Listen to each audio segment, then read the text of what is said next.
గాయత్రి ఏముందో చెప్పు నిహారిక. నువ్విచ్చిన గ్రీటింగ్ కార్డ్ చించేసి కాల్ చేసింది.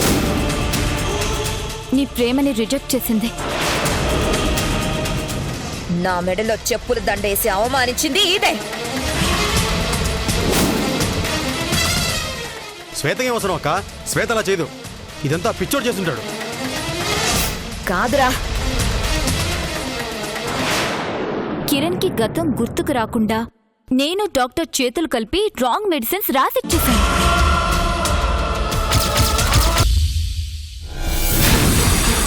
ఇదిగో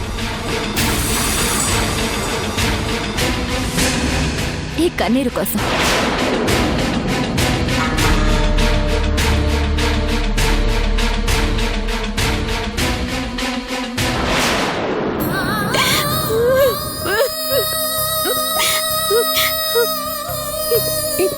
ఇంకెన్ని రోజులు నరకం అనుభవించాలి? కళ్ళెదురుగా ఉన్న భర్తని ఇంకెప్పటికి చేరుకుంటాను?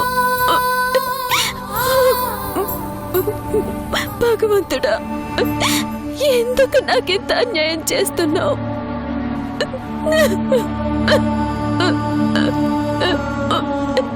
రగులుతోంది తనలో బలా, పొగరే పని గుండె మంట. ఏ నిమిషం కాల్చుతుందో తన బ్రతుకిక సాగకుండా.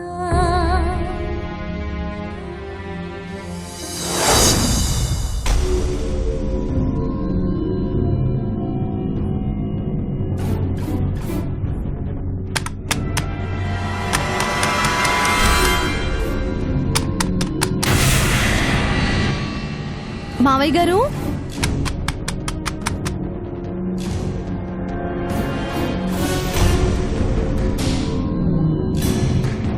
మావయ్య గారు,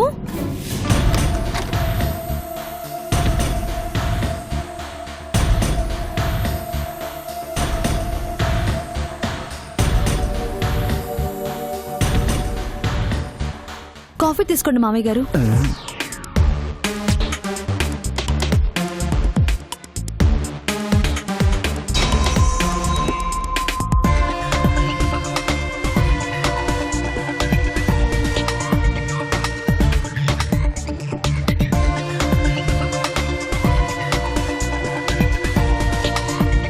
మీ పరిస్థితి ఇలా అయిపోతుందని అస్సలు ఊహించలేదు మావయ్య గారు. ఏం చేస్తావమ్మా, కొన్నిసార్లు టైం అలా ఆడుకుంటాదంతే. మీ పరిస్థితి చూస్తుంటే ఒక పక్క జాలేస్తుంది, మరో పక్క మిమ్మల్ని ఎలా కాపాడుకోవాలో తెలియక భయమేస్తుంది. ఇన్ని రోజులు రిషి ఒక్కడే మిమ్మల్ని చంపడానికి ప్రయత్నిస్తున్నాడు అనుకున్నాను. కానీ 1+1 ఆషాఢం ఆఫర్ లాగా ఇప్పుడు మీ కూతురు కూడా మిమ్మల్ని చంపాలని ప్రయత్నిస్తుంది.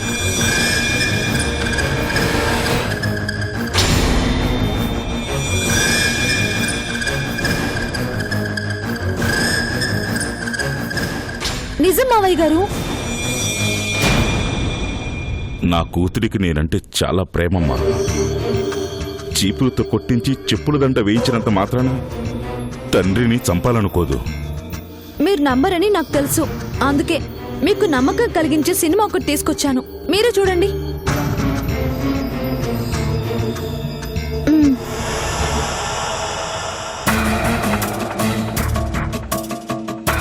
పొరాణి చెప్తాను.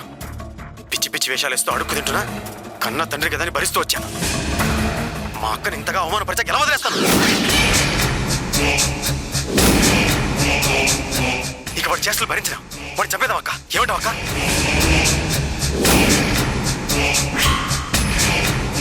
అబ్బా చెప్పేదామా చెప్పు. ఈరోజు నిన్ను అవమానించాడు, రేపు నన్ను అవమానిస్తాడు.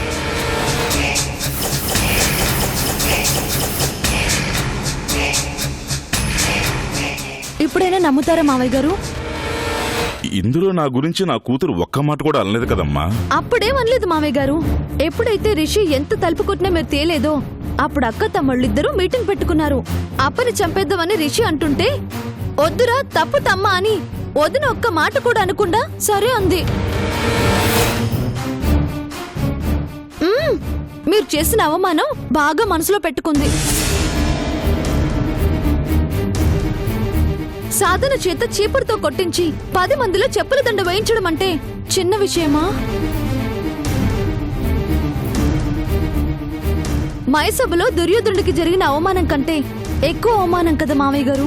అది నిజమేనమ్మా, కానీ ఏం చేయమంటావు? ఆ దీక్ష అలాంటిది. దీక్ష దీక్ష అంటే మామయ్య గారు? అబే అలాంటిది ఏం లేదమ్మా.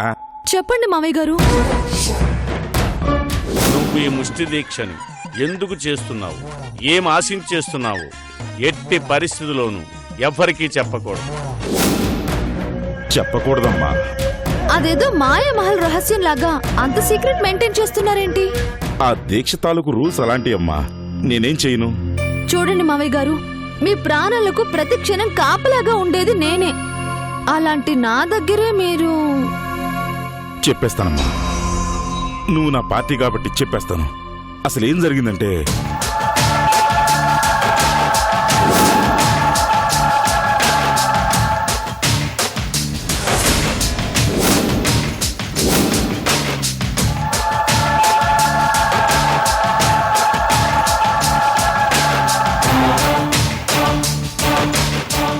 అదమ్మా జరిగింది. ఎన్నో దీక్షల గురించి విన్నాను గాని ఈ ముష్టి దీక్ష గురించి మాత్రం ఎప్పుడూ ఎక్కడా వినలేదు మావయ్య గారు. మార్కెట్లో ఈ దీక్ష రీసెంట్ గా లాంచ్ అయిందంటమ్మా. కుటుంబం గురించి మీరు చేస్తున్న త్యాగం చూస్తుంటే ఒక పాట గుర్తొస్తుంది మావయ్య. ఏం పాటమ్మా అది? కైలాసాశిఖరాన కొలువైన స్వామి, నీ కంట పొంగేన గంగమ్మ తల్లి, మనసున్న మంచోళ్ళే మహారాజులు, మమకంటూ లేనోళ్ళే నిరుపేదలు, ప్రేమే నిరూపం త్యాగం నీ ధర్మం, ఎవరేమి అనుకుంటే నీకేమిలే, రాజువయ్యా మహారాజువయ్యా, రాజువయ్యా మహారాజువయ్యా. ఆపేసావేం తల్లి? ఫుల్ సాంగ్ వద్దులేండి మావయ్య, లాగ్ అయిపోతుంది. నేను చేసే త్యాగం నా పిల్లలకి తెలియక నన్ను అపార్థం చేసుకుంటున్నారమ్మా. అప్పా అప్పా, అమ్మో, వాడు వచ్చేసినట్టున్నాడు. నేను ఇక్కడ లేనని చెప్పమ్మా, నేను ఇక్కడ లేనని చెప్పు. శ్వేత, మా మెంట్లో డాడీ. మావయ్య ఇక్కడ లేనని చెప్పమన్నారు రిషి. నీ నిజాయితీ తగలయ్యా.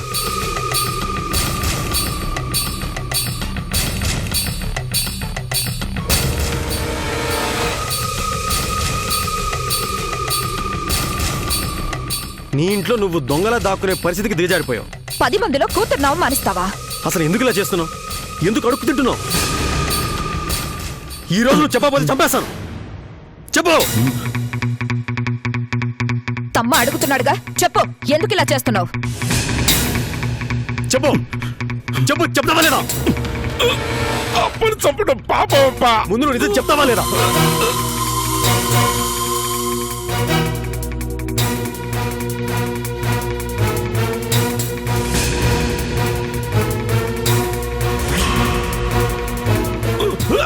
ముందు చెప్పు, చెప్తావా లేదా?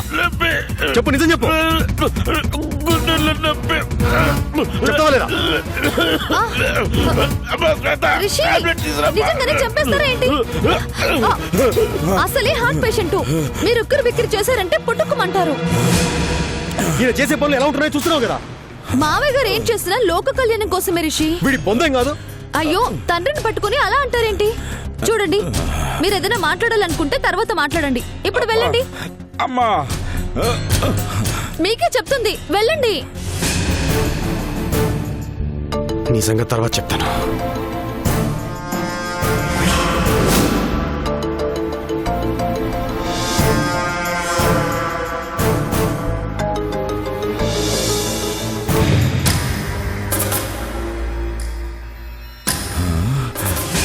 అమ్మా, సమయానికి మంచి ఐడియా ఇచ్చి కాపాడావు తల్లి. వాళ్ళు మిమ్మల్ని చంపడానికి 2 నిమిషాలు చాలు.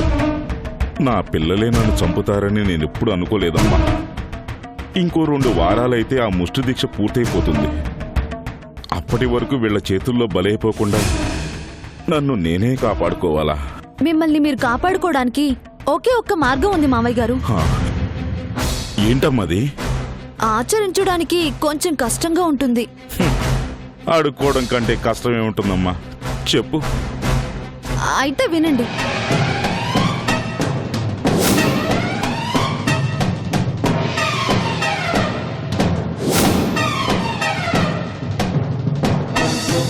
అది అలా చేయండి మావయ్య. ఆచరించడానికి చాలా కష్టంగా ఉందమ్మా. నేను చెప్పింది చేయకపోతే ఏ అర్ధరాత్రో మీ తల మీద బండరాయి వేసి చంపేస్తారు. మీరెంతో మందిని చంపి మీ తోటలో పూడ్చినట్టే మిమ్మల్ని పూడ్చేస్తారు.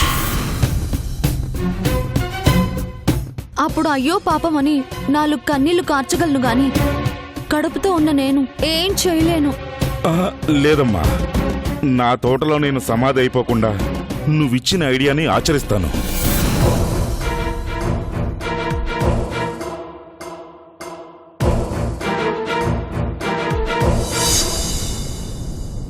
నువ్విచ్చిన గ్రీటింగ్ కార్డ్ చించేసి కాల్ చేసింది. నీ ప్రేమని రిజెక్ట్ చేసింది.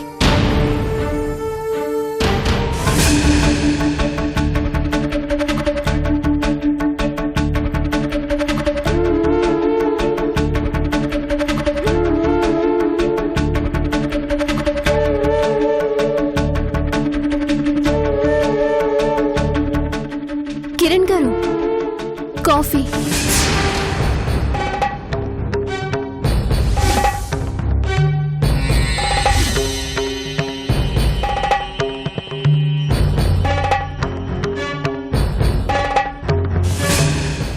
ఆగండి.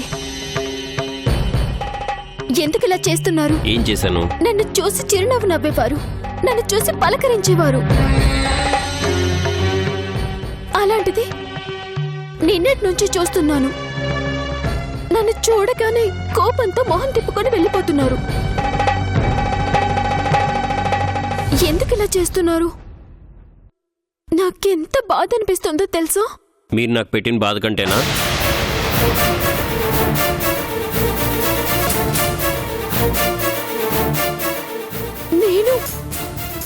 నేను మిమ్మల్ని బాధ పెట్టానా? అవును, బాధ పెట్టావు కాబట్టే నీ కళ్ళలోకి చూడకుండా వెళ్ళిపోతున్నాను. నేను మిమ్మల్ని ఏమన్నానని మీరు ఇంతలా బాధపడుతున్నారు? నాకు సంస్కారం లేదన్నారు కదా, అంతకంటే పెద్ద మాట ఇంకేముంటుంది?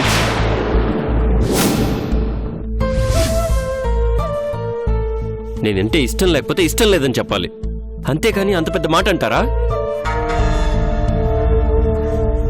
అసలు మీరేం మాట్లాడుతున్నారో నాకు అర్థం కావట్లేదు. ఇంకా ఎందుకు నటిస్తారండి? నటించడం ఏంటండి? మీరు ఇంకేం కవర్ చేయాల్సిన అవసరం లేదు. నా మనసులో మాట నేను చెప్పాను, మీ మనసులో మాట మీరు చెప్పారు. That's all. మీరేదో పొరపాటు పడుతున్నారు కిరణ్ గారు. ఇందులో పొరపాటు ఏం లేదు. జరిగిందంతా నిహారిక నాతో క్లియర్గా చెప్పింది. నిహారిక చెప్పిందా?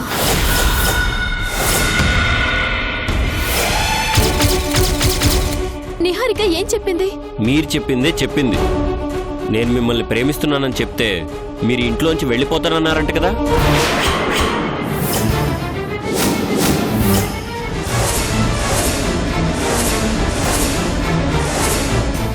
నేనంటే అంత అసహ్యమా మీకు? నేను మీ కంటికి రోడ్ సైడ్ రోమియోలా కనిపించానా?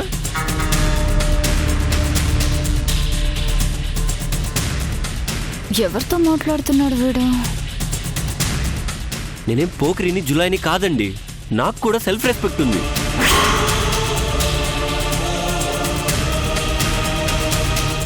వీడి అసలు రోగం మళ్ళీ మొదలైందనమాట. ఒకప్పుడు ఇలాగే లేనిది ఉన్నట్టు ఊహించుకునేవాడు. ఇప్పుడు తన ఎదురుగా గాయత్రి ఉందని ఊహించుకొని మాట్లాడుతున్నాడనమాట. చెప్పండి గాయత్రి గారు, నిహారిక చెప్పింది నిజమా కాదా?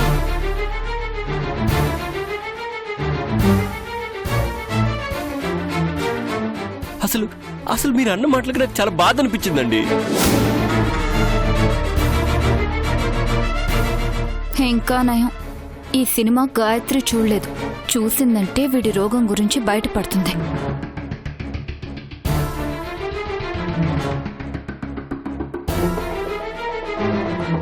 కిరణ్ గారు, కాఫీ. సరే, జరిగింది ఏదో జరిగిపోయింది, ఇంకా మ్యాటర్ వదిలేయండి. కిరణ్ గారు,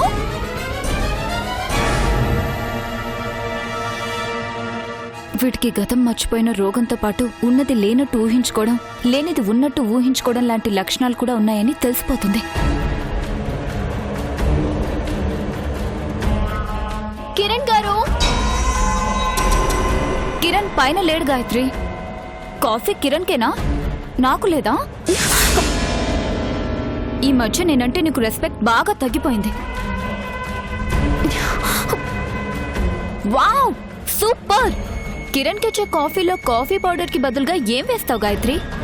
ఇంత టేస్టీగా ఉంది. నిహారికను ప్రేమించానని నిహారిక చెప్తేనే నాకు తెలిసింది, కానీ మిమ్మల్ని మాత్రం మనస్ఫూర్తిగా ప్రేమించానండి.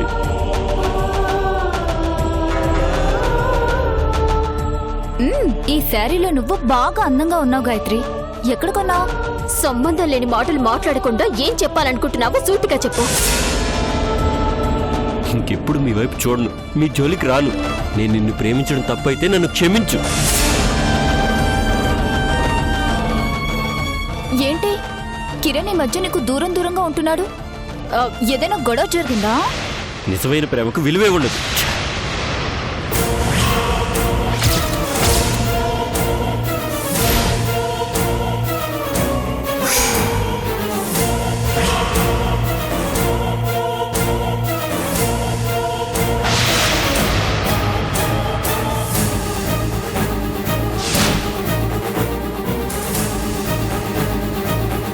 అదేంటి, మీరు అక్కడున్నారు కదా, ఇంతలోపు ఇక్కడికెలా వచ్చారు?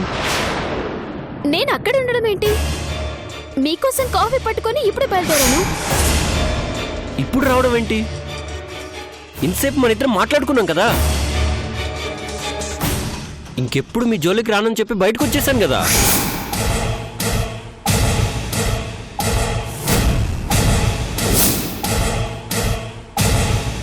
మీరు శారీ ఎప్పుడు మార్చుకున్నారు? శారీ మార్చుకోవడం ఏంటి? నేను ఇదే శారీలో ఉన్నాను కదా. ఎందుకు అబద్ధాలు చెప్తున్నారు? నేను అబద్ధాలు చెప్పడం ఏంటి? మీరేం మాట్లాడుతున్నారో నాకు అస్సలు అర్థం కావడం లేదు. నన్ను ఇంకా కన్ఫ్యూజ్ చేయాలని ప్రయత్నించకండి. ఏమైంది మీకు? మీరు చేసిన పనికి ఇంకేమవుతుంది? కిరణ్, ఇప్పుడు ఆ విషయాలన్నీ ఎందుకు? ముందు మీరు వెళ్ళండి. అది కాదు నిహారిక, నేను గాయత్రి కంటికి ఎలా కనిపించాను? ఎందుకు నన్ను కిరణ్, ముందు మీరు వెళ్ళండి. అనవసరంగా బాధపడకండి. వెళ్ళండి, వెళ్ళండి. కిరణ్,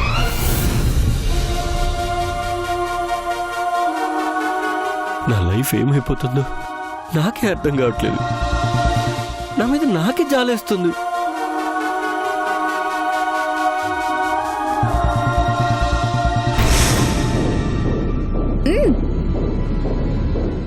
కాఫీ చాలా చాలా బాగుంది గాయత్రి. ఆగు. కిరణ్ ఎందుకలా మాట్లాడుతున్నాడు?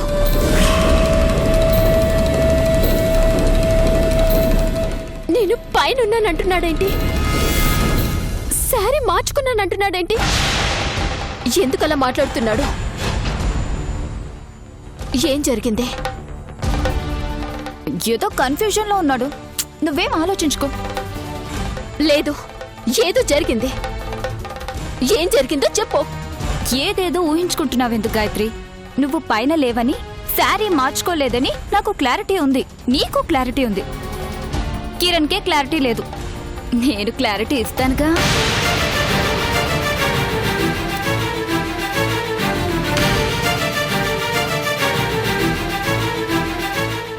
ఏదో జరిగింది. బయట పడకుండా ఇది కవర్ చేస్తుంది.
ఇంట్లో అంతమంది ఉండగా ఎట్టా బయటకు వచ్చింది? కొంపతీసి తప్పించుకుందా? తప్పించుకుంటే ఇంత కూల్గా ఏడ్నే ఎందుకుంటది?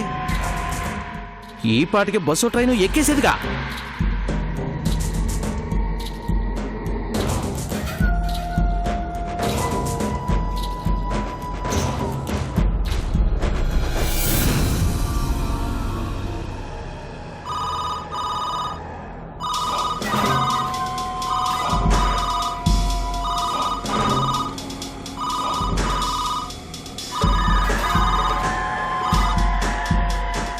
హలో హలో గంగా, నేను శ్వేతని. చెప్పండమ్మా. ఇప్పుడే అకౌంట్లో డబ్బులు వేశాను. బయటికి రావడానికి చాలా ఇబ్బంది పడాల్సి వచ్చింది, అందుకే లేట్ అయింది. పర్వాలేదమ్మా. తను ఎలా ఉన్నారు?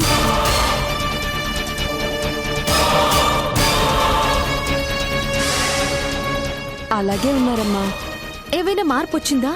2 రోజుల క్రితం కొంచెం కదలికలు కనిపించాయమ్మా.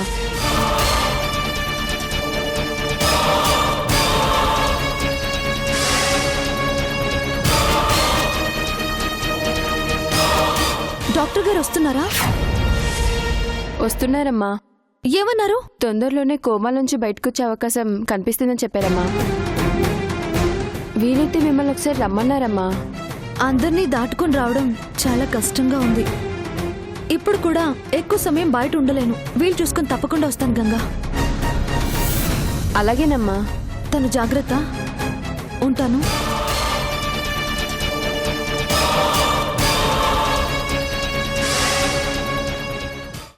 సిటీకి కొత్త కమిషనర్లు వచ్చినా, రాష్ట్రానికి కొత్త సీఎం వచ్చినా భయపడేది లేదు. మన వ్యాపారం నట్టింట్లోనే జరగాల, మన దందాకి పూర్వపు వైభవం రావాలా. శబాష్ అప్పా శబాష్. ఇప్పుడు నీలో నా తండ్రి బీదర్ కా గాడ్ ఫాదర్ వజ్రముని కనిపిస్తున్నాడు. మా అప్ప మారిపోయాడు. ఇక నీకు సాధనకి దరువు మొదలైద్ది.